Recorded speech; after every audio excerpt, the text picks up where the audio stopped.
অবস্থান কর্মসূচি তো আমাদের দ্বারা অ্যাডমিন প্যানেলের আছে, ওনারা এসে লিড করবে। আমাদের মধ্য থেকে অলরেডি 2 থেকে 3 জনের একটি টিম সচিবালয়ে ডাকছে, ওনারা সচিবালয়ে কথা বলার জন্য গেছে। ওনারা এসে মিটিং দিলে ওই অনুযায়ী আমরা আমাদের কর্মসূচি কতক্ষণ পর্যন্ত চলবে এটা জানাবো।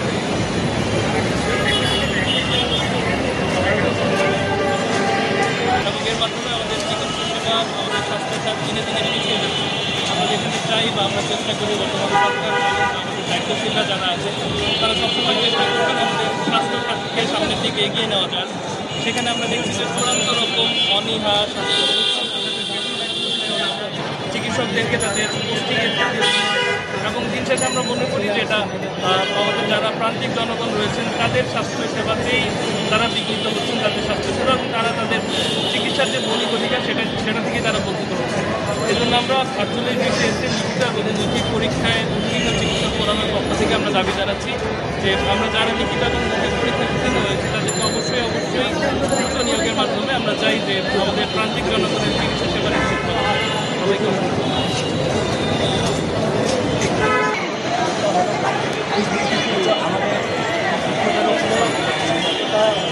অনেকেই বুঝতে পারছেন যারা যাদেরকে নিয়োগ দেওয়া হয়নি মনে করতেছি তাদের যোগ্যতার অভাব, এই হচ্ছে তাদের যোগ্যতার কোনো অভাব।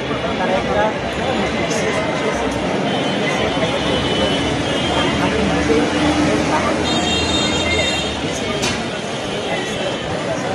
তারপর অনেক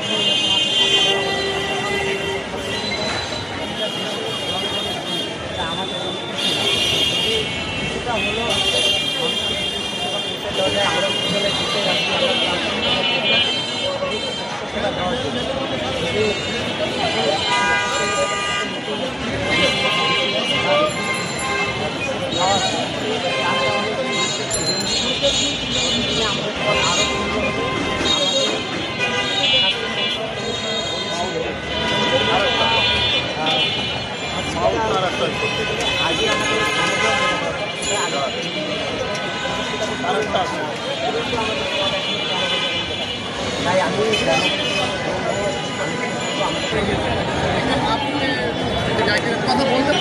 আমরা 48তম BCS পরীক্ষায় প্রিলি এবং লিখিত পরীক্ষায় উত্তীর্ণ এবং ভাইভাতে অংশগ্রহণকারী পরীক্ষার্থী এবং আমরা এখানে অনেকেই ভাইভাতে উত্তীর্ণ হয়েছি।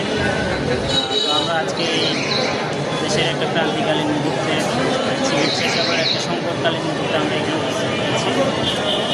আমরা যদি দেখি উপজেলাগুলিতে আমাদের প্রচণ্ড ডাক্তার সংকট, যে জায়গায় 20-22 জন ডাক্তার থাকার কথা সেই জায়গায় 2-3 জন ডাক্তারকে আমরা দেখতে সর্বশেষ 42তম BCS 43তম BCS-এর পরে কিন্তু এখন ডাক্তার নিয়োগ হয় না।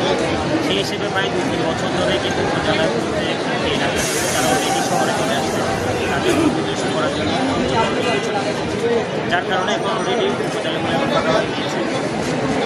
সরকার একটা ভালো উদ্যোগ নিয়েছে, তারা স্পেশাল BCS-এর মাধ্যমে 3000 ডাক্তার নিয়োগের একটা সিদ্ধান্ত নিয়েছে। কিন্তু আমরা যদি দেখি এখানে আসলে একটা শুভঙ্করের ফাঁকি রয়েছে, যেটা দিয়ে সরকার জনগণকে ধোঁকা দিচ্ছে। সরকার বলতেছে আমরা 3000 নিয়োগ দিচ্ছি, 3500 নিয়োগ দিচ্ছি, সেই একই কথা বলে বেড়াচ্ছে, কিন্তু আসলে সংকট আসলে নিরসন হচ্ছে না।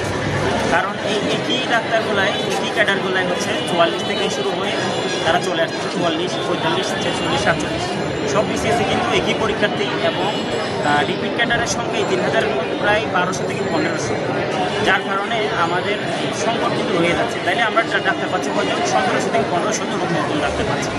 আর সব মিলিয়ে হচ্ছে আমরা 45 থেকে শুরু করে 4 থেকে 4200 পর্যন্ত ডাক্তার সর্বোচ্চ পেতে পারে সরকার। এই জায়গায় আমাদের ঘাটতি হচ্ছে প্রায় 12,980 টাকা। তাইলে এই সংকট কেমন কাটবে? যে জায়গায় 20-22 জন ডাক্তার থাকে বলে সেই জায়গায় 5-6 জন ডাক্তার দিয়ে চালানোর একটা প্ল্যান সরকার করছে। তাহলে এই 5-6 জন ডাক্তার দিয়ে চলবে ঠিকই, কিন্তু পরবর্তীতে আবার বলবে যে জনগণ চিকিৎসা সেবা পাচ্ছে না, বাংলাদেশের চিকিৎসা সেবা ভালো না, এইগুলো বলে 500 একটা দেশ কী করে দেওয়া হয়, শুধু করে কৃত্রিম সংকট তৈরি করে রাখছে। হ্যাঁ, এইগুলো কলকাঠি কারা নাড়তেছে। হ্যাঁ, তারপরে এগুলো আসলে মূল জায়গায় হাত দেওয়া হচ্ছে না কেন? সংকটগুলো নিরসন করা হচ্ছে না কেন? আপনাদের সামনে তো পর্যাপ্ত ডাক্তার রয়েছে। আমরা 1800-2000 ডাক্তার হচ্ছে প্রিলি পাস করে ভর্তি পরীক্ষায় ভাইভাতে উত্তীর্ণ হয়ে বসে আছি। নিয়োগ দেওয়া হচ্ছে না কেন তাহলে? এটার কোনো যৌক্তিকতা নাই। 39-42-এ আমাদের কিন্তু ডাবল করে ডাক্তার নেওয়া হয়েছিল, যে 2000 নেওয়ার কথা ছিল, পরবর্তীতে 4000 নেওয়া হয়েছে, তারপরে হচ্ছে 6000 নেওয়া হয়েছে 42-এ। তো এই জিনিসগুলো তো আমাদের দৃষ্টান্ত আছেই, তাহলে আমাদের কেন নিয়োগ দেওয়া হচ্ছে না? আমরা 1 মাস ধরে আন্দোলন করতেছি আমাদের যৌক্তিক দাবিতে। আমরা আমাদের হাসপাতাল ফেলে রুগী ফেলে, আমরা এখানে অনেকেই পরীক্ষার্থী আছে, আমরা যারা প্রশিক্ষণার্থী আছি, FCPS এমডি রেসিডেন্সিতে অনেক প্রশিক্ষণার্থী আমরা এখানে রাস্তায় এসেছি। তাহলে আমাদের চিকিৎসা সেবা ব্যাহত করে কিন্তু আমরা রাস্তায় আসছি, আমরা টাঙ্গাইল থেকে আসছি, সারা দেশ থেকে আজকে আমরা এখানে একত্রিত হয়েছি। তাইলে এই যে জনভোগান্তি, এই জিনিসগুলোর আসলে সমাধান কোথায়? সরকার কেন এদিকে দৃষ্টিপাত করতেছে না? সেই জন্য আমরা দাবি জানাই আমাদের 48তম বিসিএস থেকে যারা উত্তীর্ণ হয়েছে যৌক্তিকভাবে আমাদের নিয়োগ দেওয়া হোক, আর তা না হলে আমরা আরও কঠোর থেকে কঠোরতর কর্মসূচিতে যাব, এ বলে আমি আমার বক্তব্য শেষ করছি। ধন্যবাদ।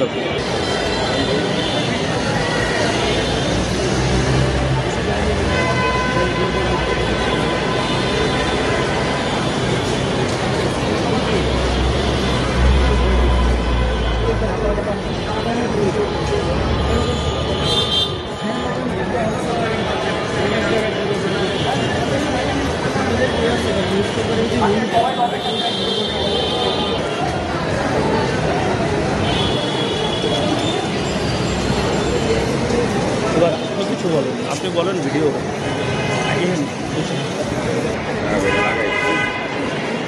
বলেন, আস্তে আস্তে মুখ থেকে বলেন আস্তে।